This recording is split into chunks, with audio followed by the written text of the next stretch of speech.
How you doing, everybody? What's up? Hey,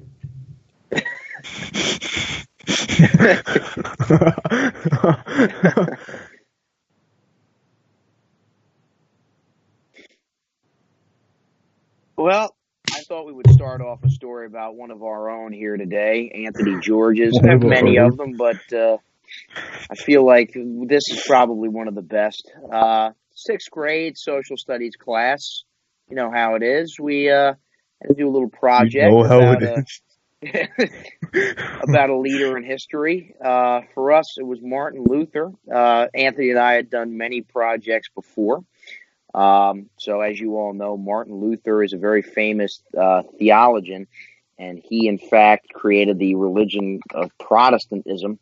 yeah, So he we had a had to do a dream. project, and everything was good. Anthony was a pretty decent partner up until a few days before we really had to get into it. So I left him over the weekend with I believe it was one slide, and I think he had to do the concluding statement on Martin Luther's legacy. I figured he could handle it, So I left him over the weekend to do it. He had 3 long days, so I left Friday. I checked the PowerPoint on Saturday. I didn't see any progress, so I thought I'd wait until Sunday. And Sunday evening, I looked at about 6 o'clock, and there's nothing there. So decided to give him a call Sunday night, and so he picked up the phone. Yeah. You work on the project, and he goes, yeah.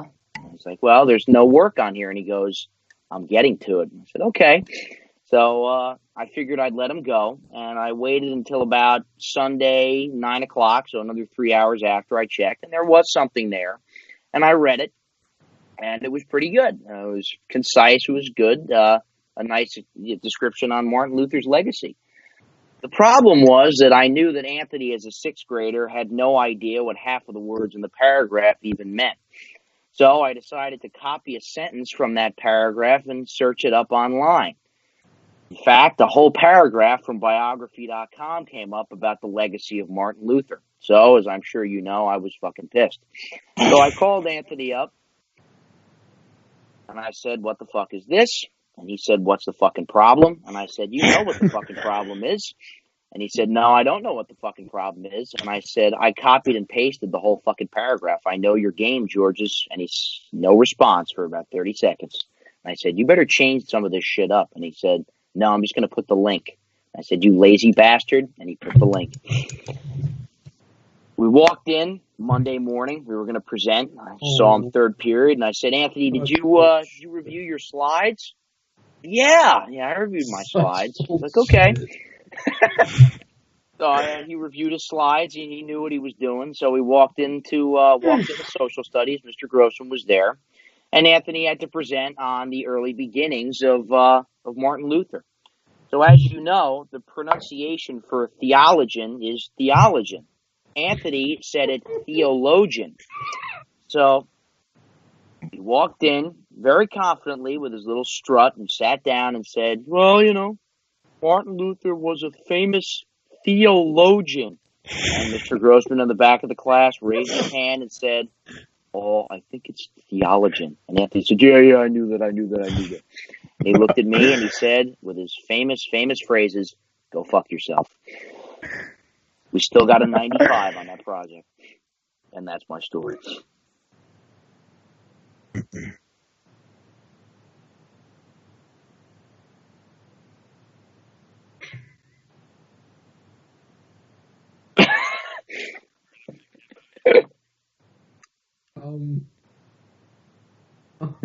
think we should definitely do some more stories. I could tell some more about George. Definitely relive We the want to best keep going down moments of that the road. biggest piece of shit ever.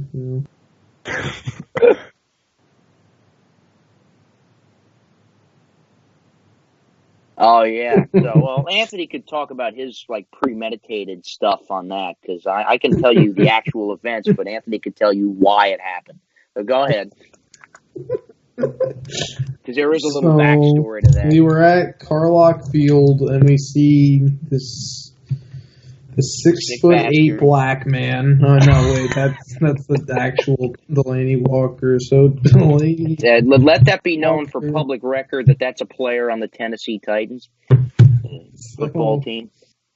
We were at Carlock enjoying our last year at Midland School, and what seems to be some sort of albino goblin comes up to us, and she starts kicking people left and right. I mean, I wasn't one of the victims, but I know Tony was. Yep. And so we kind of had a grudge out for this girl, because she's like, "Oh, my father doesn't care." Then Tony said, "Your father's an alcoholic." So that definitely wasn't helping the kicking situation, but it's all right. So towards maybe a couple months, a month or two later, towards the end of the school year.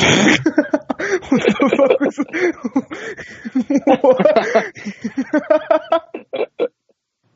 Towards the end of the school year. You want me to tell it from here? The Nene. I see the Nene's picture on, like, in front of the music room. In front of Mrs. Walker's room. And I get the bright idea. It's not laminated. I'm going to take a pen, and I'm just going to scratch her face out. So that's what I did, and we're going to let Matt... standing in the middle of the line.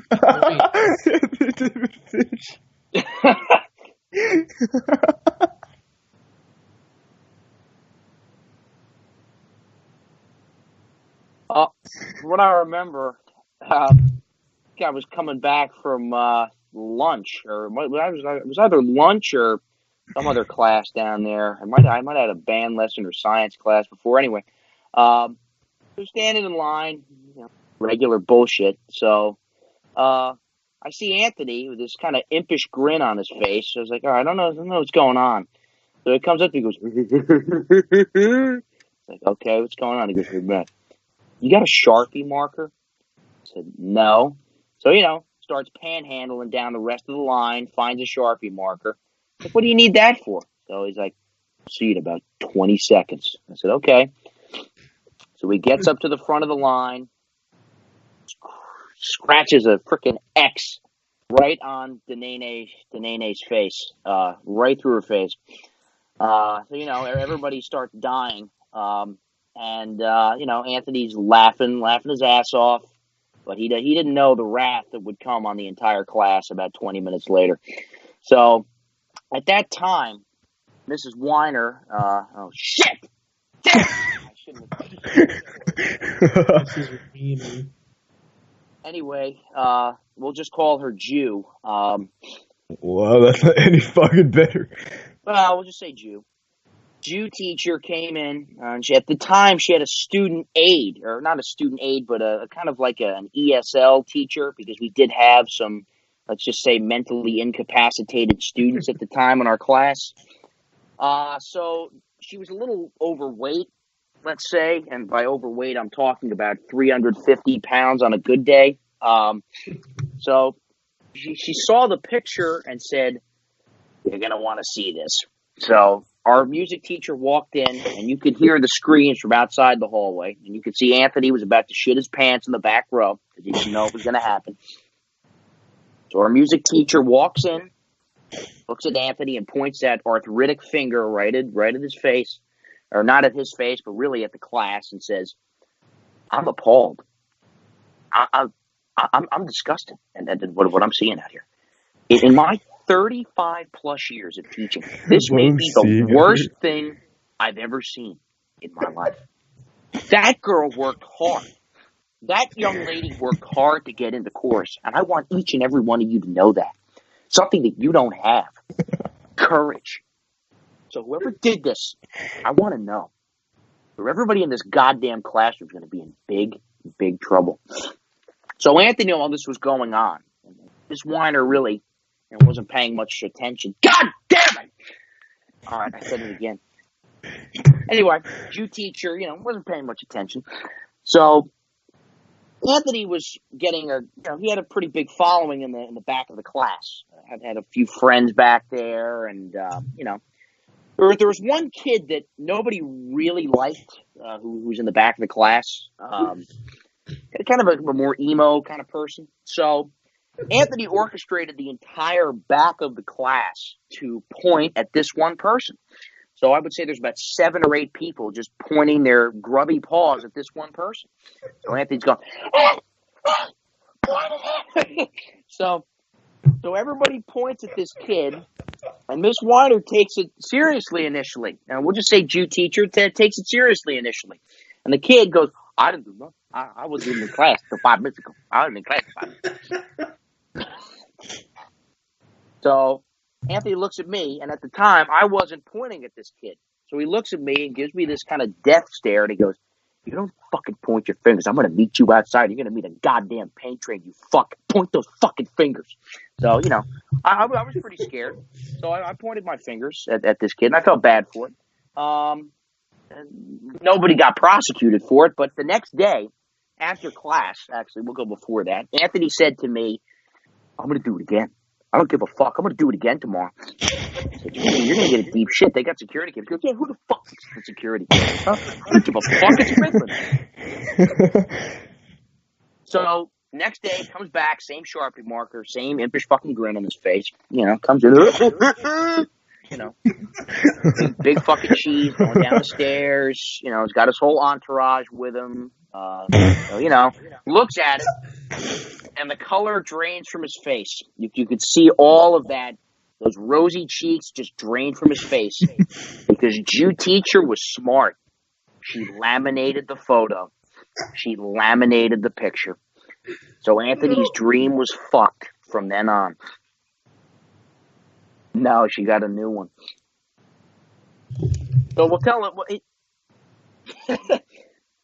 So in that same class, Anthony would make these kind of flatulent noises. Well, yeah, Jew teacher called them guttural noises. Okay, so you would hear in the back of the class as we were talking about classical music or jazz or the Baroque era. You hear, the teacher discussing on the board. Oh well, the Baroque era was a period in the 16.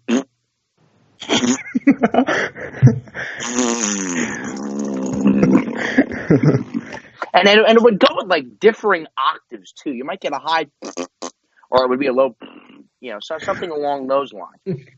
It would actually fit in well for music class because he was displaying a musical talent at that time, and that was to make fucking fart noises.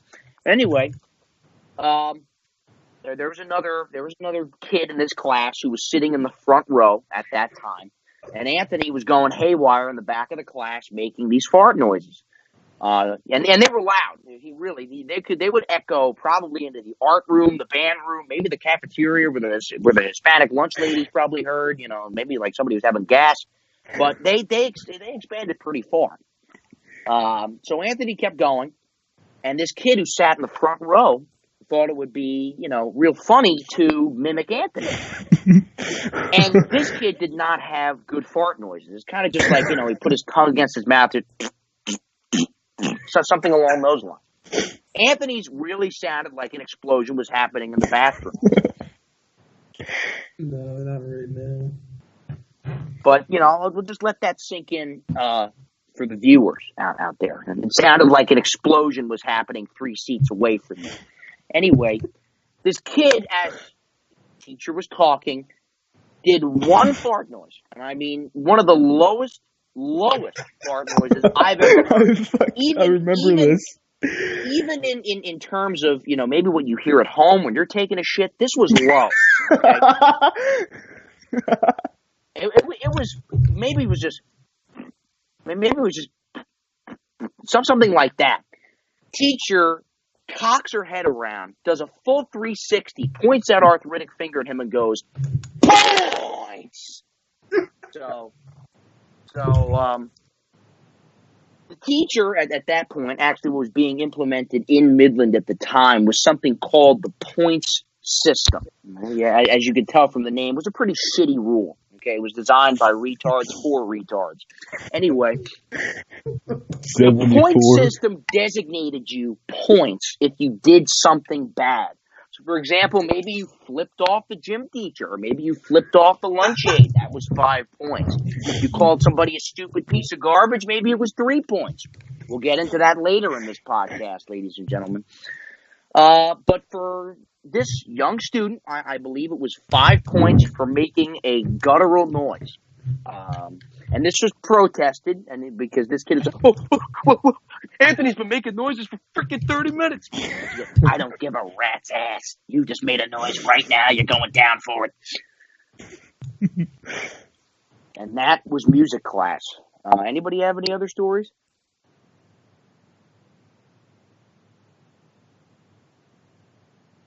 Yeah.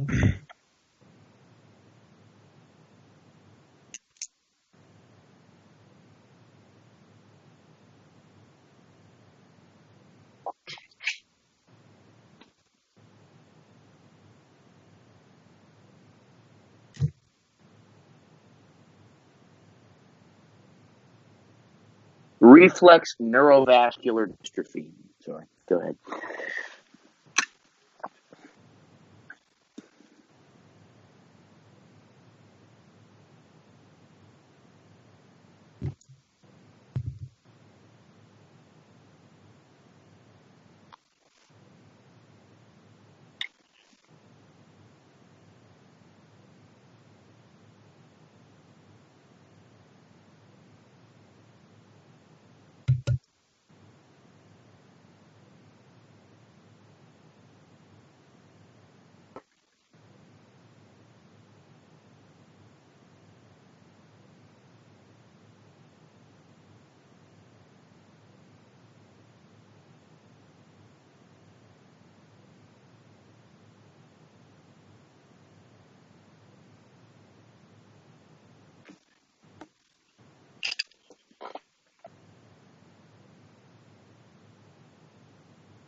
I have a story about that.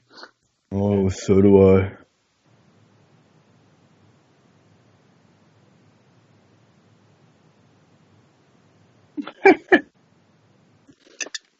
Shall I talk Who about wants the to go? story with me breaking a Cheesehead's laptop? Go for it. Alright, so 8th grade, final year at Midland, right? I'm happy as shit. Playing volleyball. Fucking love volleyball. Next thing we know, this is this fat chick in our grade who I'm going to refer to as the Rizmeister. She, the round was over, and for some godforsaken reason, she decided to, hit the ball over the net as if it was a live ball, which it wasn't. So me, being, a scholar student, I tried to stop the ball. I hit it with my left hand, and I don't know how this happened. I guess I fucking hit it with the force of 1,000 ballistas because I hit it, and it fucking went all the way to the left. And she said it was actually standing in front of his laptop, and if he didn't duck down, it would have fucking hit him right in his fucking noggin. But thankfully, we all started screaming his name. He turned around, and his eyes fucking wide open, like two fucking planets. Like even standing from like a mile away, you could still see the whites of his eyes. Like that's how big they fucking opened up. So he ducked down last second. His laptop, his laptop did not suffer the same fate. I'm saying that much. His laptop, boom, dead smack in the fucking screen, like right in the middle of the fucking screen. Volleyball bounces back, slowly bounces all the way back to the bleachers. The laptop slowly comes back up. All you fucking see is a huge black gash in the middle of the fucking laptop. And I'm covering my mouth because I'm laughing my ass cheeks off, but I don't want him to see that. So I'm covering my mouth. Look around, everyone else is fucking laughing and they're gasping. Next, he takes his like fucking sausage finger, points it at me, and he does a little fucking motion to me, yeah, he fucking takes he does a motion to come here. I'm like, oh shit, and I'm still covering my mouth because I'm still laughing my ass off. So. I'm there. I'm like, it was an accident. I'm sorry. It was an accident. I did not mean to do it. And I don't remember what happened next. All I remember is that he brought me over to the side after class, and all he said to me was, "You need to calm down," And that story is gonna go down in history. It doesn't tell you that much. That was probably the only time that the student broke a teacher's property. Well, no, we have another story with that. Yeah. I don't have one in mind just yet, so I think we should have Matthew tell his story about Mr. Ramirez. All right. Oh, shoot, there's tough. There's a lot of. Any recommendations, guys? Because a lot of different ones I could tell.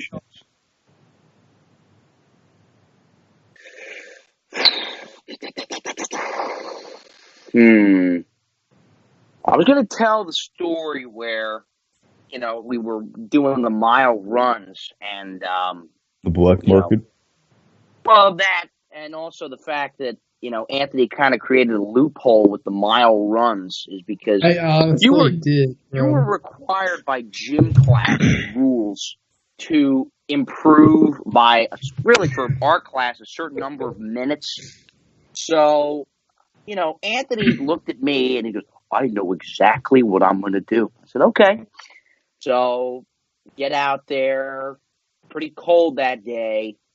And I'm going. I lose Anthony. I tried to, run with him, but I lose him.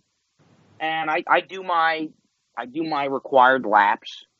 And we get back in to the time check. So, Mr. Muir, oh, damn it. Cheese had stood there with his clipboard, getting all the times in. So he would go down the list. Paddock, 7, 8 minutes. And he got down to the list of where George's was. So Anthony, George's. And I remember this. And everybody, I think, I'm actually proud of this number, honestly. George's goes like, okay, let's see. George's 15:07. No. It was 18. I walked the entire mile in 18 minutes. He goes, 18. So everybody looked, and Anthony goes, I'll take that. Anthony, how are you going to do an 18-minute mile? And he goes, you just watch what happens next time. So we did the post-assessment, come back in, and it was tough for me to get down from 8, probably around 8 minutes. So it wasn't tough for Anthony. He brought it down from 18 minutes to like 12 or 13. So he got that great easily. I mean, Mr. Mir, Cheese, he goes, oh, it's nice improvement. Very nice improvement, Anthony. 6 minutes off your time. Good job. And Anthony goes, yeah, you didn't get that compliment, did you, Matt? Huh? Yeah. Yeah, well, I didn't walk the whole damn mile. That is my story. The black market was the best thing that ever happened in gym class. I don't even know what you guys are talking about. The black market with the straws, every time we completed one lap, they would give you one tongue depressor. Chop shop. Yeah, it would give us 2 or 3 each time we completed one lap. I actually if he didn't like you, he wouldn't give you one. Like, Maybe for sometimes example, if it Mr. was like, Ramirez would like to No, watch him. tell a different one. Tell a more exciting one. all right, Oh. I'll tell the I chop love shop flag story. football. Could do that, where Dude, fuck Danielle that. dislocated somebody's finger. It's broken, actually. All right, I'll tell that story because that's actually pretty. My ring finger has From what never. I remember, I think Anthony caught the ball, or he was trying to like strip the ball from Danielle. Was that it? Or did somebody? Did you catch the ball? No. Or were you throwing the ball? Fucking chicken bone Danielle gets the ball somehow.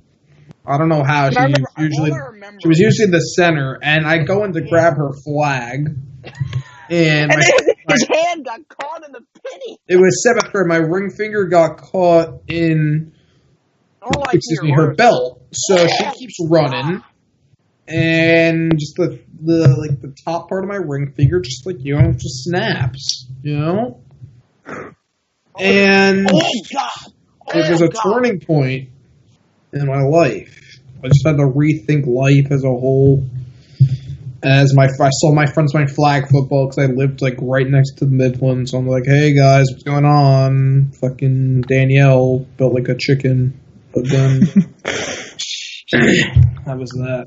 All right, I'll tell. This is one that everybody knows, but it's a good one, and it's actually might be on charges for a teacher to become a child pedophile, but we'll see. No, I already know who this is going to be about. Story.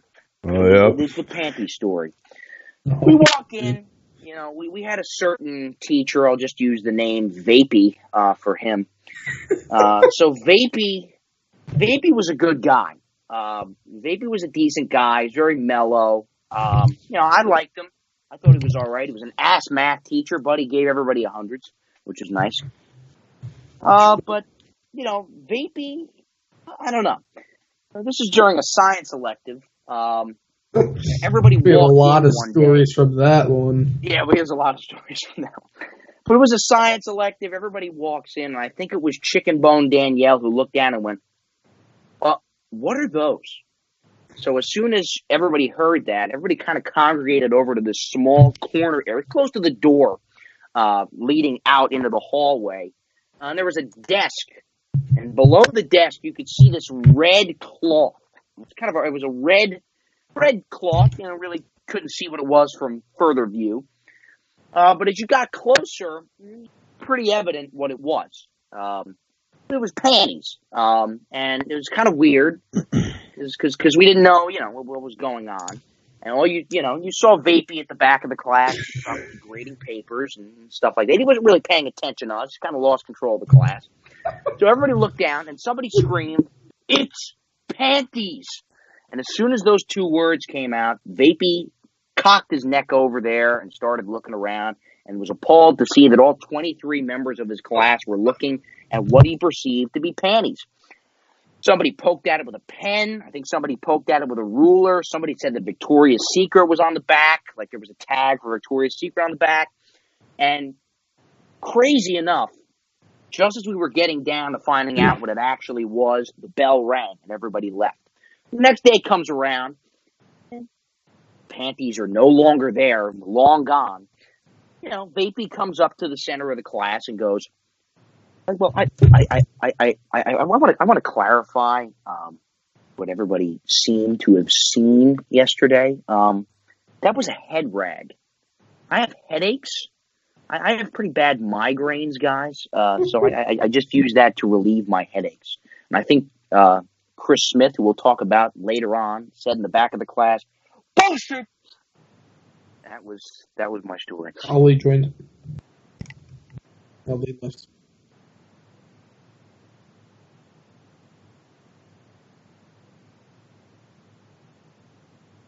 Thanks, guys. Hey. All right. It's always fun to relive.